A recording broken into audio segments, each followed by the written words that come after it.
So as a pedagogical approach, the community engaged learning courses, it's meant to enhance students' learning through civic engagement, through active citizenship. And here the center liaisons between the faculty, a faculty member, and the community partner. So together we sit down and brainstorm to develop the course. And the course needs to abide, again, by three main criteria. First one is the social impact. So what is the issue, what is the theme that is relevant to the community that we're working with, and also how does it, what's its relevance to the professor, the research interest, and the learning outcomes of the students. So that's the first component. The second one is how do we ensure reciprocity? So how do we ensure a balanced distribution of knowledge? So our students do gain a lot of information from the expertise of the local communities, but in return, what is it in for the communities?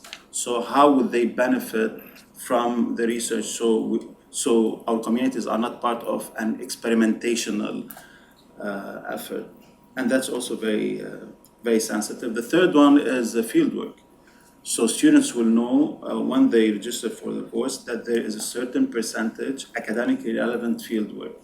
And they would know that part of the course will be based outside the classroom in the unstructured world.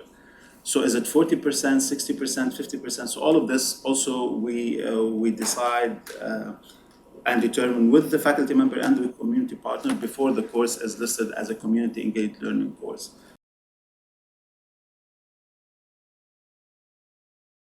So we designed a unit, a classroom unit, we called it Ghata, which is basically a portable structure. Ghata means cover, the English word of cover. And we designed it, and during a summer camp in 2013, the students went out there to one of the informal tented settlements and assembled the first unit. It was very successful. It was successful because it's built from locally found material. It's easily assembled and disassembled. It's low cost compared to the tents. When the students assembled it, they gathered the $1,200 through a bake sale in front of West Hall. That's how we built our first model. It has a duration between 10 to 15 years. It could be built by 2 refugees in 6 working hours, deassembled in 3 hours to be reassembled again in any other place. So it was really a big success.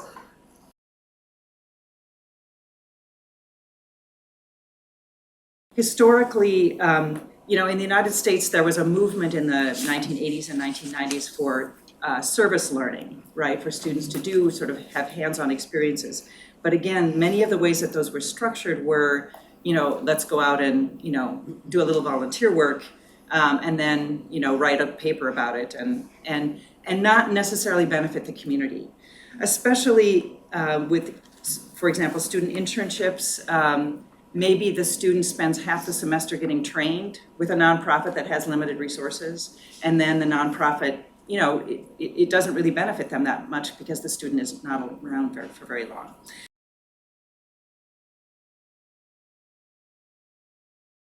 The course is called Democracy and Citizenship, and it's a political theory course. So we're doing a lot of hands-on projects, but we're also reading about what it means to be engaged in civic engagement in this kind of way. The course involves leaders from the organization coming to speak to the class. It involves the organizer coming and leading an exercise early on. And then just last week, for the first time, my students went out and did door knocking.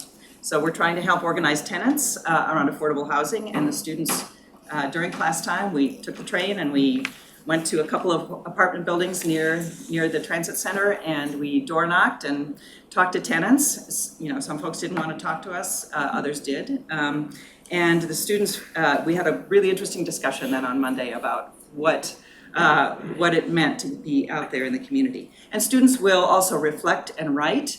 They're required to attend events organized by the organization, and we'll do a few more of those hands-on projects where the students are actually contributing to the work of the organization. So that's the idea of the class, is that it's an ongoing relationship with an organization, and both the organization and the students learn from each other and develop relationships.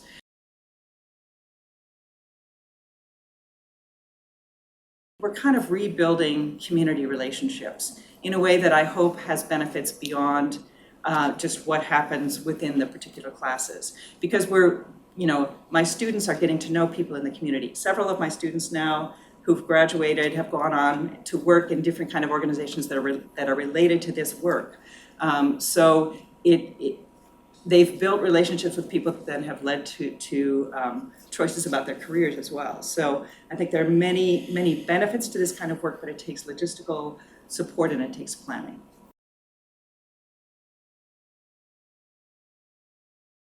I volunteered for this Ghata project last year, and I'm continuing volunteering for it. It's to just satisfy the sense of commitment that I feel to my country, serving my siblings here in Lebanon. Even if I'm not in Syria, unfortunately, at least I'm trying my best to serve my siblings elsewhere. And this was really, I considered a big success because it made me feel this sense of satisfaction. And I'm very grateful to the center for this.